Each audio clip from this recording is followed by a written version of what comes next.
Mon frère m'a envoyé en prison avec ses mensonges, alors j'ai fait en sorte que la vérité le détruise. Mon petit frère Hugo, il a toujours eu cette espèce d'immunité sociale parce qu'on lui avait collé l'étiquette autiste Asperger très jeune. Sauf que lui, il en a vite fait une arme. Il foutait la merde partout, et dès que ça tournait mal, il sortait la carte magique. Je suis neuroatypique, je comprends pas les règles comme les autres. Et tout le monde hochait la tête, plein de compassion. Au début, c'était supportable. Genre à 12 ans, il vole 150 balles dans la boîte d'urgence de notre mère pour s'acheter des cartes Yu-Gi-Oh! Quand elle découvre le paquet, ils font en larmes. C'est Rémi qui m'a dit que j'étais nul sans carte rare. J'ai juste emprunté l'argent. C'est moi qu'on a puni pendant 2 mois. À 16 ans, il raye. Va te faire foutre sur la voiture du proviseur avec une clé. Il raconte que j'ai profité d'une crise sensorielle pour le manipuler. Le conseil scolaire le croit. Pauvre garçon autiste, frère toxique. Moi, viré, avec mention TB. À la fac, il essaie de sauter du toit du bâtiment de biologie pour impressionner une meuf de psycho. Quand la sécurité le chope, il dit que je le harcelais sur sa virginité et que j'avais dit que c'était le seul moyen de se prouver. La fille témoigne. Encore une fois, pauvre Hugo, monstre de frère. Résultat, interdit de campus. 1 an plus tard, Hugo se fait pincer pour trafic de fausses cartes d'identité. Il dit que c'est moi le cerveau, que je l'ai utilisé comme pion parce qu'il est influençable. Aucune charge retenue contre lui. Mais moi, j'ai perdu mon job dans un ministère. Tout ça à cause d'un gamin qui savait pleurer au bon moment. Et puis il a dépassé les bornes. Il découvre l'urbex avec une bande de types en manque d'adrénaline. Il décide de s'introduire dans un ancien palais de justice abandonné. Il tag nique l'État sur des fresques historiques, casse des vitraux vieux de 100 ans. La police fédérale remonte jusqu'à chez nous. Et là, son réflexe habituel, c'est Rémi. Il a tout planifié. Regardez son ordi. Il est obsédé par les bâtiments d'État. Il m'a utilisé. Il donne de vieux textos,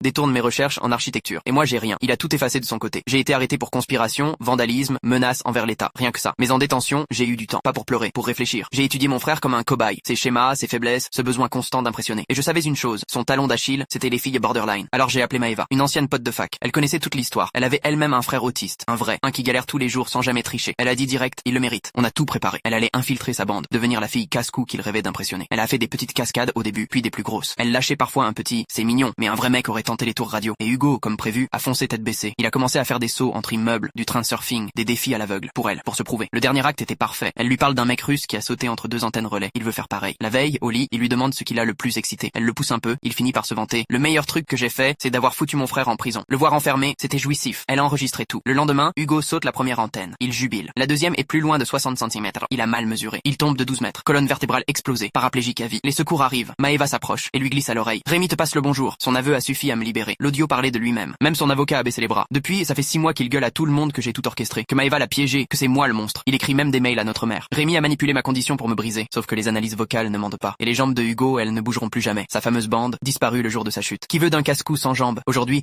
il poste des théories du complot depuis son fauteuil. Mais franchement, qui écoute encore les héros d'hier quand ils ne peuvent plus bouger?